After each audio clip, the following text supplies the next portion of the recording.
Hello everyone. So in this video I'll be discussing about lacings. You can see in this figure here. So this is a particular column made of a channel section. In order to provide stability, an extra plates will be used to connect the flanges of these two columns. And if these plates are provided in inclined fashion, are called as lacings. If these lacings are provided in a single line, it is called as single lacing. And if the same lacings are provided in two lines, it's called as double lacing. And these lacings will be provided on both the faces, here as well as behind. If you refer the code IS 800-2007, page number 47, 48, 49 and 50 are regarding the lacings. So you can see the clause 7.6 is regarding the laced columns. You can see the general details here. You can see the figure also here. So this is a channel section facing face to face. So this is a single lacing system and this is a double lacing system.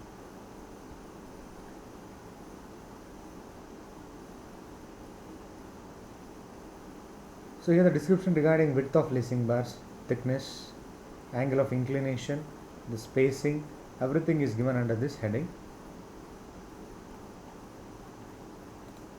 You can see here this is a single lacing system and this is a double lacing system. You can see this is a top view. So these are the two channel sections facing back to back, and these plates, which are in inclined fashion, are used to connect the flanges in order to provide stability for this column. So this is a single lacing system and this is a double lacing system.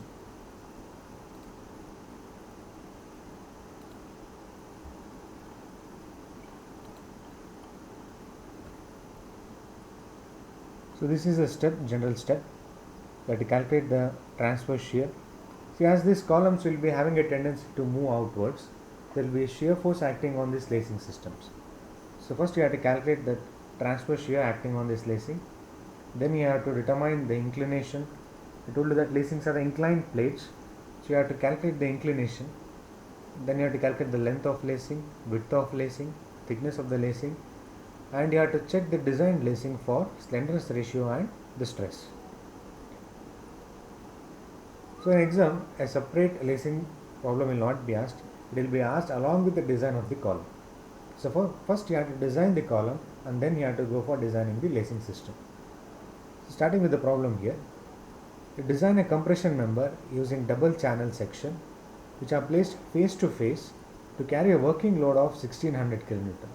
The length of the column is 5 meters with one end fixed and the other end hinged. Also design a single lacing system using M20 bolts.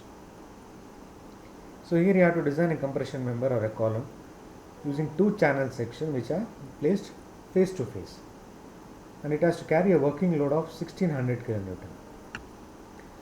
The length of the column is 5 meters with one end is fixed and the other end is hinged. That will be the end condition, based on which you will be getting the formula for finding out the effective length. And also here you have to design a single lacing system using M20 bolts. So as usual, the properties of two channel section facing face to face is not available. So this will be the first step for designing. You will be getting the area of the section by assuming the FCD as 200 here. So area will be 1200 mm square. For one channel section it will be 60 centimeters square. So referring the properties of one channel section, we will be choosing ISMC 400. So you are asked to design with two channel sections. So for two channel sections the total area will be 125.86 centimeters square. So the required was 120 centimeters square. So we are providing with 125.86 centimeters square. So next, based on the end condition, the effective length will be 0.8 times of L. So it will be 4 meters. Once again, in order to calculate R minimum, you have to use root over moment of inertia, minimum moment of inertia divided by area. So in detail I have discussed this in design of compression members, so I will be just skipping this here. The main important thing is, once you get the slenderness ratio here, the same value used to use to get FCD from table 9C in design of compression members. Whereas here, if you are going for lacing system, this lambda which you get here should be multiplied by 1.05 times of the value which you get here, and this slenderness ratio should be used to get FCD now. Remember, you have to multiply it by 1.05 times of the obtained original slenderness ratio value. So this is mentioned in the code book. So this is mentioned in clause 7.6.1.5 in page 48. So the effective slenderness ratio of laced columns shall be taken as 1.05 times the actual maximum slenderness ratio in order to account for shear deformation effects. So according to this, so the obtained value of lambda will be multiplying with 1.05. This is very important. So going for lacing system, the obtained value of slenderness ratio should be changed by multiplying it by 1.05. In case of ordinary design, you can directly go ahead with this value of 25.8. So whereas here as you are going for lacing, the code instructs to multiply it by 1.05 times to counter the shear. So for this value of lambda from table 9C, we will be getting FCD as 214.783. So the design compressive strength is 2703, which is obviously more than the actual load acting. So our design is safe. So till here you are aware of the procedure. The only difference here is you have to multiply the obtained value of lambda by 1.05. So starting with the design of lacing. So first you have to calculate the transverse shear. If you refer the code, if you refer 7.6.6 in heading design of lacing, the lacing shall be proportional to resist the total transverse shear Vt at any point in the member, which is equal to at least 2.5% of the axial force in the member, and shall be divided equally among all transverse lacing system in parallel.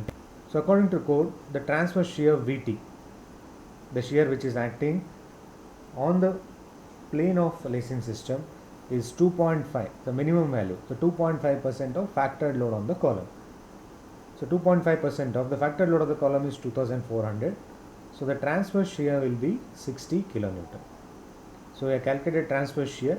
Next you have to calculate the inclination of the lacing.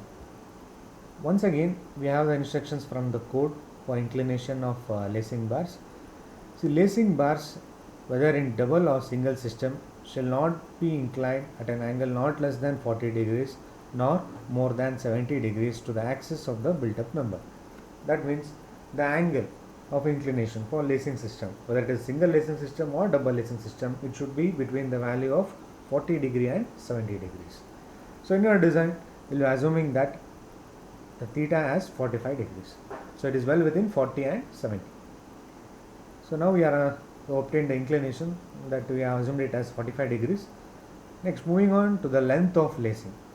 You can see the figure over here.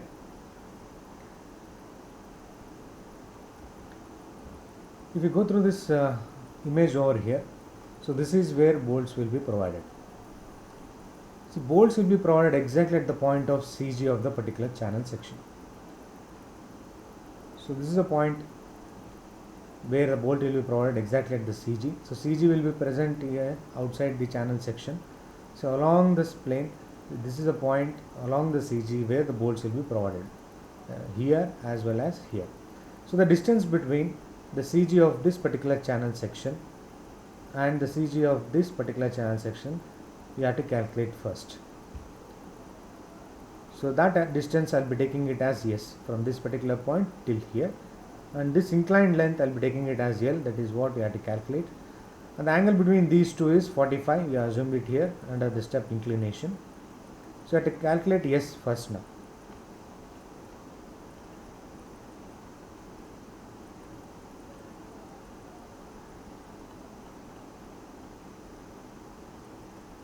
So S is nothing but from this particular point till here.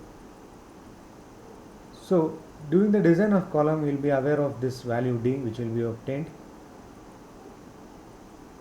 So half of D, or D plus this distance will give you S. So D in this case is obtained as 15.28 centimeters. So from here to here it will be 15.28, and this distance can be obtained easily. So width of flange minus 2.42 will give you this distance. Similarly, this distance also will be same. So this distance from here to here plus D plus this distance will give you S, and thus and that S is equal to 30.44 centimeter.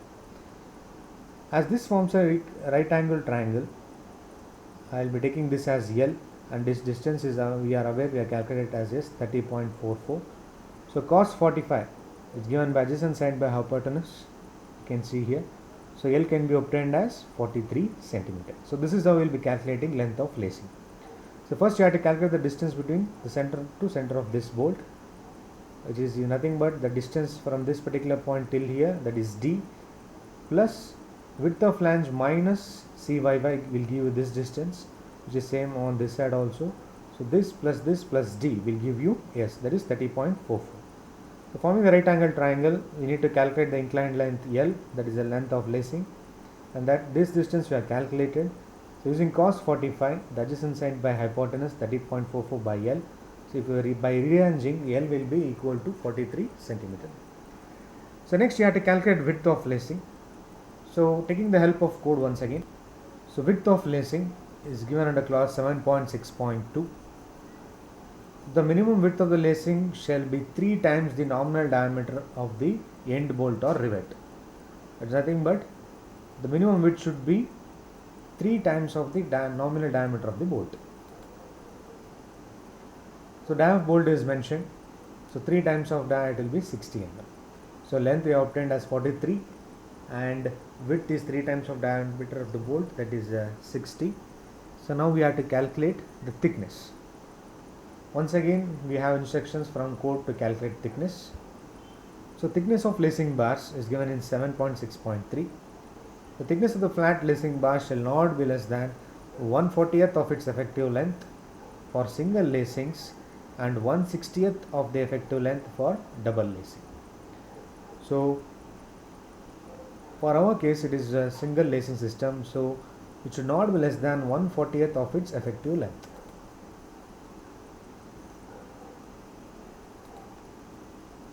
So 1/40th of effective length of member, the length of lacing. So length of lacing you obtained as 43 centimeter. So now you have to obtain what will be the effective length.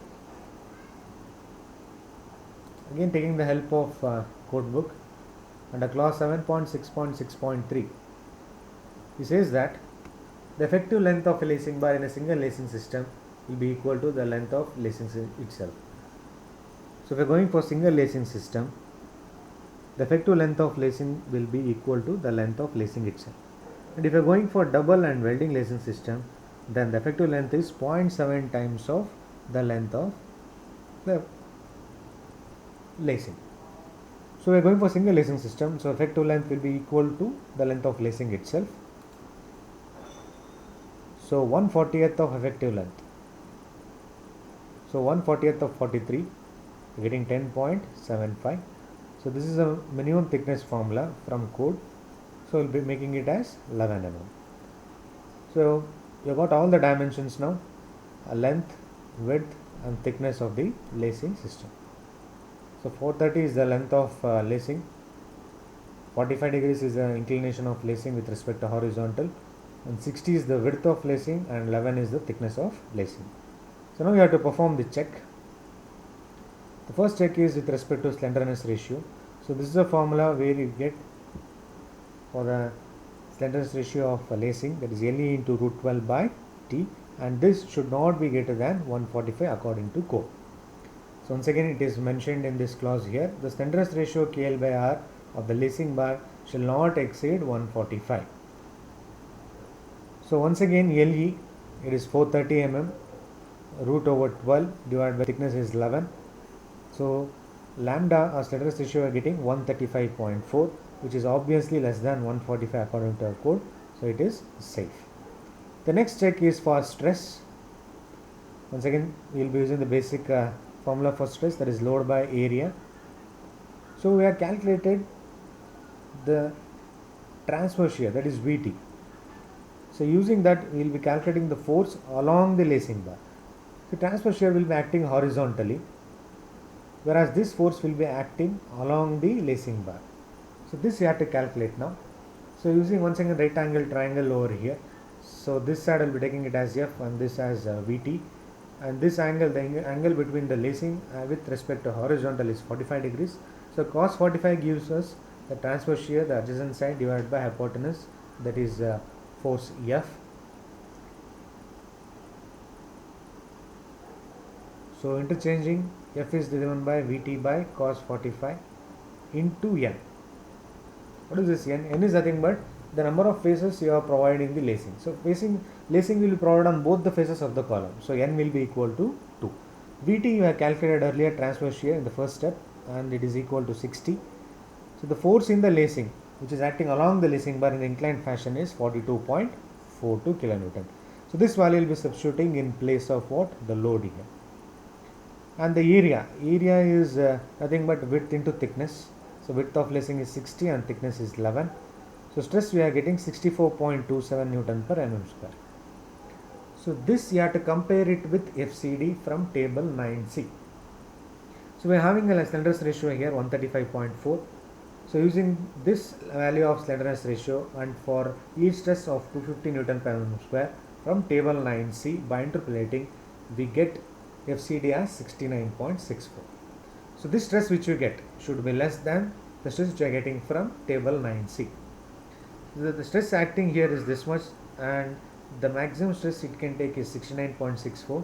Hence our lacing system design is safe.